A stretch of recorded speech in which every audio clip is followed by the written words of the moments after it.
Seja bem-vinda. Obrigado por estar hoje conosco. O meu nome é Madalena Teixeira, sou professora no Departamento de Educação e Psicologia da Universidade de Aveiro e também sou investigadora no Centro de Investigação em Didática e Tecnologia na Formação de Formadores.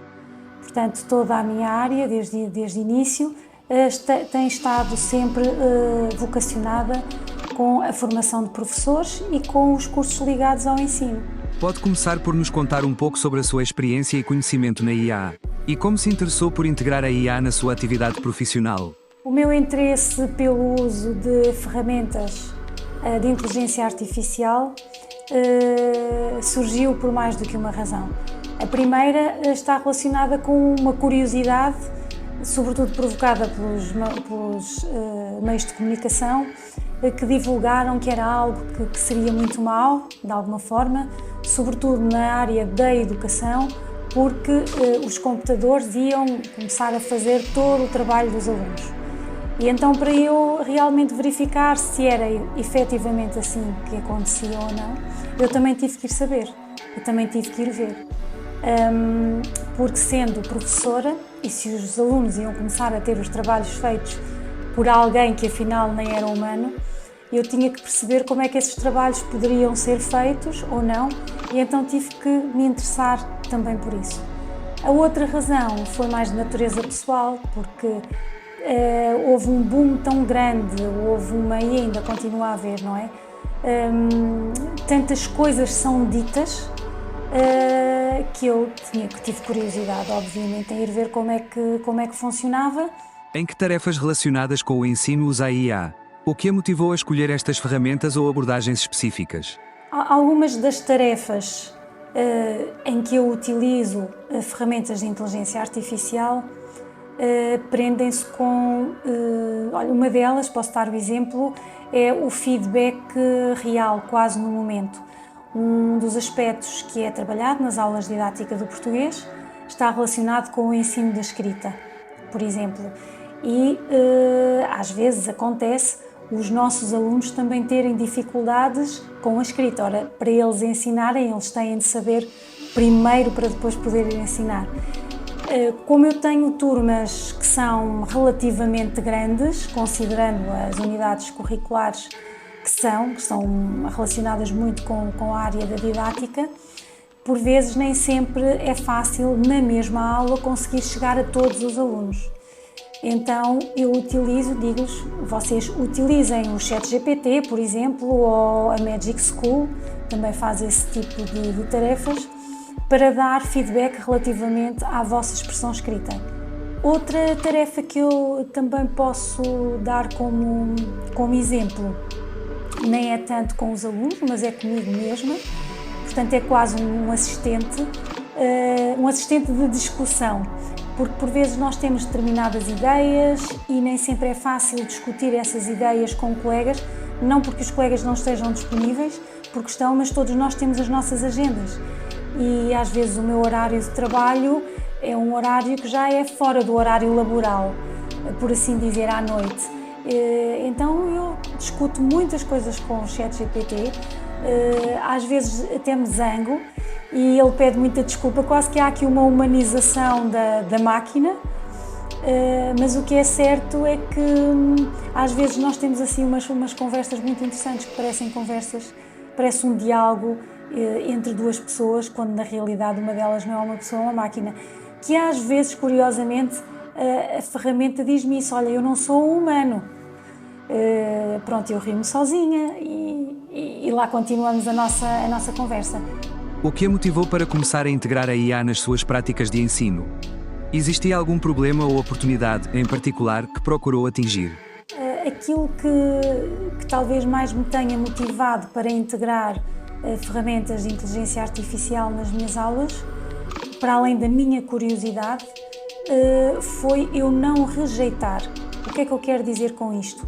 Porque todos os alunos, dizer todos, eu tinha que ter dados, não é para dizer todos, mas posso dizer que a maioria ou grande parte dos alunos utiliza efetivamente ferramentas de inteligência artificial. O problema está, pelo menos é isso que eu me vou percebendo, em que por vezes eles não sabem utilizar. E então eu pensei que se eu utilizasse nas aulas, com indicações precisas no início, até eles estarem mais habituados e saberem o que rejeitar, saberem como é que eles podem ir confirmar a informação que é gerada, eu então pensei que, conforme eu referi há pouco, não é? Que era uma forma também de os motivar e de os envolver nas tarefas. Eu recordo-me nas primeiras aulas, quando eu disse, fazia às vezes uma pergunta e dizia, não, mas vão ver ao ChatGPT. A primeira reação foi de surpresa, mas nós podemos. Eu disse, podem, vocês não usam. Usamos. Então, se usam, podem usar aqui também. E depois aquilo que se fez e que se faz, e que ainda faço isso, é discutir, porque nós verificamos que as plataformas não geram sempre a mesma resposta. E então nós discutimos as respostas que são geradas, analisamos as diferenças, as semelhanças e depois, como não podia deixar de ser, é solicitado aos alunos que tomem um posicionamento, não é, perante aquelas respostas. Quais foram os principais desafios que encontrou ao integrar a IA no seu ensino? Como enfrentou estes desafios? Pode partilhar estratégias ou soluções específicas que tenham sido particularmente eficazes. Por favor, detalhe essas estratégias e soluções. No que diz respeito a desafios que eu encontro, eu e penso que qualquer pessoa que trabalhe na mesma área, prende-se muito com o plágio, não é? Com algo que não é feito, que não é produzido pelo próprio, que é alguém que fez e o estudante copia, portanto vai copiar determinadas ideias, determinado texto. Esse é um desafio grande. E depois o que nos leva a outro desafio, que é a questão ética, que é eles poderem habituar-se, eu vou ao ChatGPT e digo que fui eu que fiz e já está. A forma como eu tento combater essa situação está muito relacionada com aquele exemplo que eu dei há pouco, que é compararem respostas entre eles na turma, e isso é muito importante ser feito na sala de aula. Porque eles podem simplesmente ter ouvido dizer que é preciso ter cuidado, não, nem sempre dá respostas corretas, mas eles próprios não irem testar se as respostas são corretas ou não. Então isso é feito em sala de aula, e essa discussão e essa comparação, não é, que é feita discutindo as diferentes respostas geradas pelas perguntas que os vários alunos fazem, é uma forma de os obrigar a refletir sobre essas respostas. Que benefícios observou desde a integração da IA nas suas disciplinas? Como isso impactou a qualidade do ensino, da aprendizagem e o envolvimento dos seus estudantes? No que refere a benefícios trazidos pelo uso de ferramentas de inteligência artificial na minha prática, eu não consigo perentoriamente dar uma resposta, porque para isso eu teria que fazer investigação sobre a minha própria prática. Não é que eu não faça, mas devia fazê-la de uma forma mais ordenada e articulada.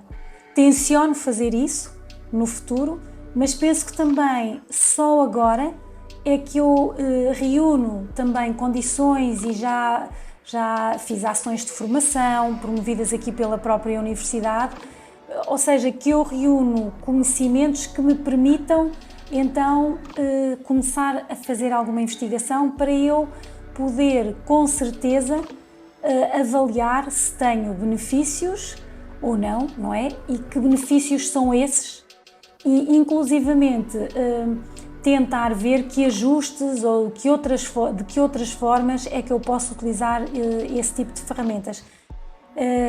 Isto para referir outro aspecto que eu penso que é importante para conseguir falar em benefícios, que é alargar as minhas experiências a outros estudantes. Não ser só com aquele número, e claro que este só é muito relativo, não é? Porque sobretudo na área em que eu trabalho, nós não precisamos de grandes quantidades, nem a minha ideia também se prende com, por exemplo, com estatística ou com estudos quantitativos, não é aí que eu quero chegar. Mas para eu me sentir confortável a fazer uma análise com base em evidências que me pareçam que efetivamente conseguem sustentar as minhas afirmações. Como é que os seus colegas e os seus estudantes receberam a integração da IA nas suas atividades de ensino?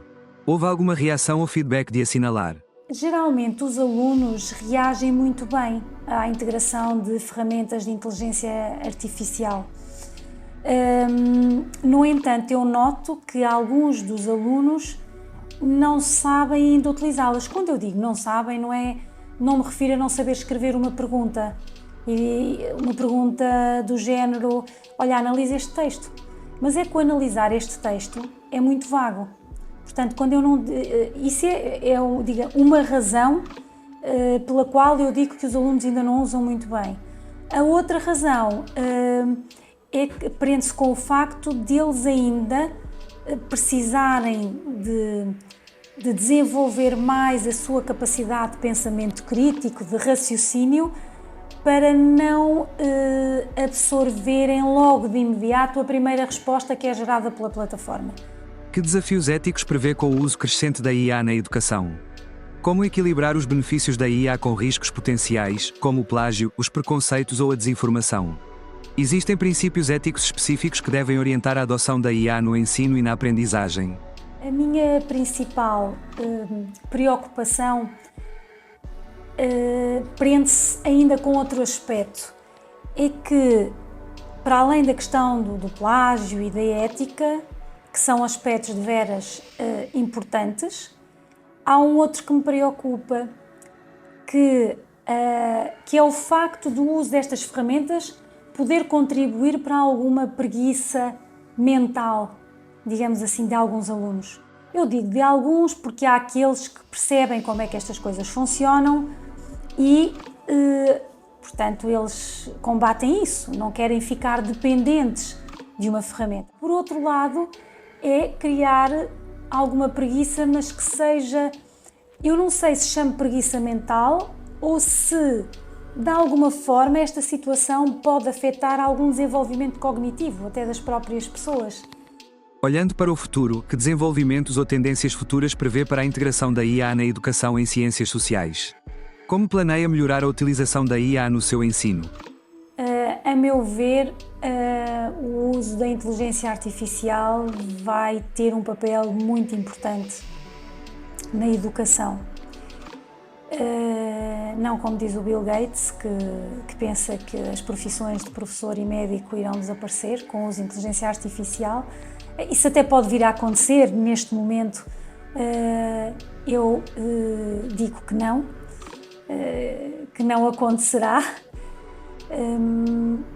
Mas sem dúvida alguma que estas ferramentas vão ter um papel muito importante e é algo que não vale a pena, lá está, rejeitar. É melhor aceitar e vermos como é que se vai viver com estas ferramentas, porque é melhor, neste caso, os professores, os investigadores, pensarem em maneiras de utilizar estas ferramentas, porque elas estão aí e elas existem, não podemos fazer de conta que elas não existem. Que conselhos daria a outros educadores que estão a considerar integrar a IA nas suas práticas de ensino? Há alguma lição importante ou boas práticas que recomendaria?